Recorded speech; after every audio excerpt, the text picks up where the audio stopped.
Okay, let's take this quiz on linear regression. Linear regression is actually the foundation of neural networks and then the rest of AI. And you can take the quiz at the link in the description on my website. So this next question asks us, which of these equations is a valid example of linear regression? This is different than, say, something like logistic regression, where we can actually have curves, but in linear regression, we assume our data, so if we say this is y and this is x, we actually assume that our data looks something like that. So this first choice over here that I want to draw attention to is definitely a valid example of linear regression, right? Even though our bias term, right, if we were to add some sort of bias, we can see that this is just assuming a bias of 0. This is still a valid example of linear regression. There's not any curves or anything like that. This next example we have over here, this w1x1 looks pretty normal. w2x2 also looks pretty normal, but then we see that we have x3 squared. So at first we might think that this is not a valid example of linear regression, but if we actually just say x4, right, define some new variable x4 and just set this equal to x3 squared, then now we have a linear model again, right? We have w3 times x4, and now it looks like our standard equation. So although that is rarely done in the context of neural networks, it's still good to be familiar with. And the same applies for when we take the log of x2. We can simply rewrite the log of x2 as x3, and now we have w2 times x3, and that is completely legal by the definitions of linear regression. And similarly over here, this can also be considered a valid example, as we can simply say, hey, x4 is the product of x2 and x3. So even though this is only the real answer choice that might be relevant in the context of neural networks, all of these answer choices are valid examples. The next question asks, how do we actually calculate the error, or sometimes it's called the loss, for regression problems? So if this is our ultimate line that we decide on, this red line, and we have a data point, say, over here, right? Then this distance over here is effectively our error.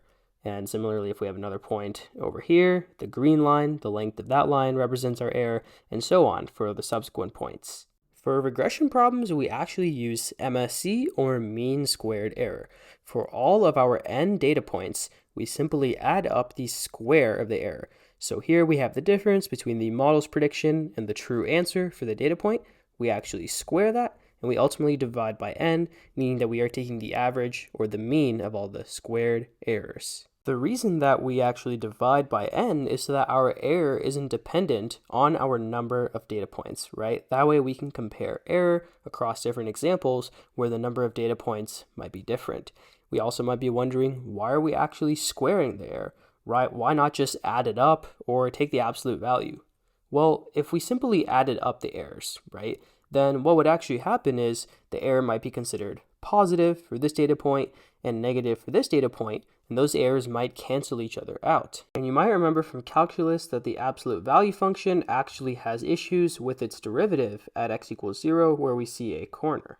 The square function, on the other hand, has no issues, and it's actually smooth everywhere, meaning we can take its derivative without problem. So our answer is just choice A. We average the squares of the errors. So for 3 different inputs, we have the linear regression equation written here.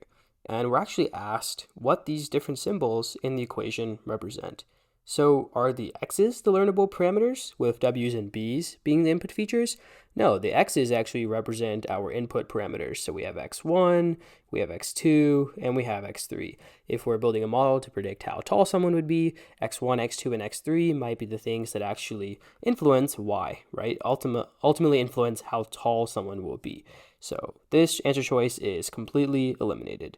Then this one says the w's are fixed, and right off the bat, that's actually incorrect, since the w's will actually change through training as we actually update them, right? Those are learnable parameters. So we're thinking about this answer choice most likely. This one says that it's actually mostly correct. The w's are learnable, x's are inputs, but b is not fixed either, right? B is also learnable, it's a learnable bias. So this is our answer choice. Okay, if you're still watching this video, following along with the quiz, that's awesome. I guess all the NPCs have probably clicked off by now. Definitely leave a like on this video. Next, we're asked, if we were to implement this model in code, which multiplication actually gets the model's prediction, right? what actually gives y, the output of our linear regression model. Here we actually have a 1 by 3 matrix multiplied against a 1 by 3 matrix, and because the columns of the first matrix don't match the rows of the second matrix, this is actually illegal. It won't be possible to multiply those two matrices. So choice A is out and choice B is out for the same reason.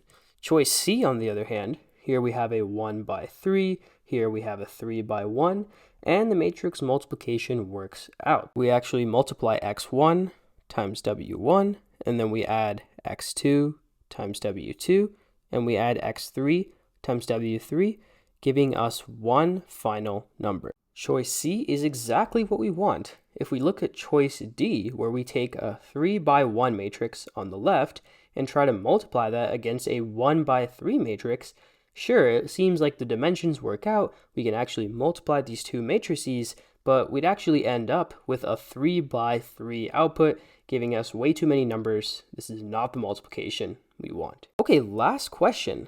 We're asked how many lines of equations or code would the training loop be for this model?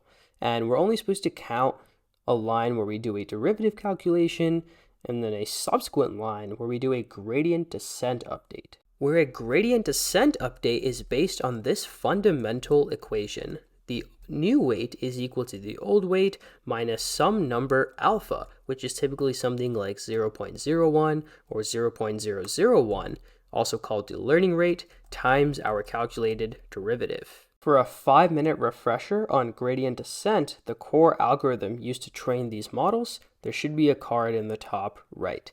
So we have 4 parameters here.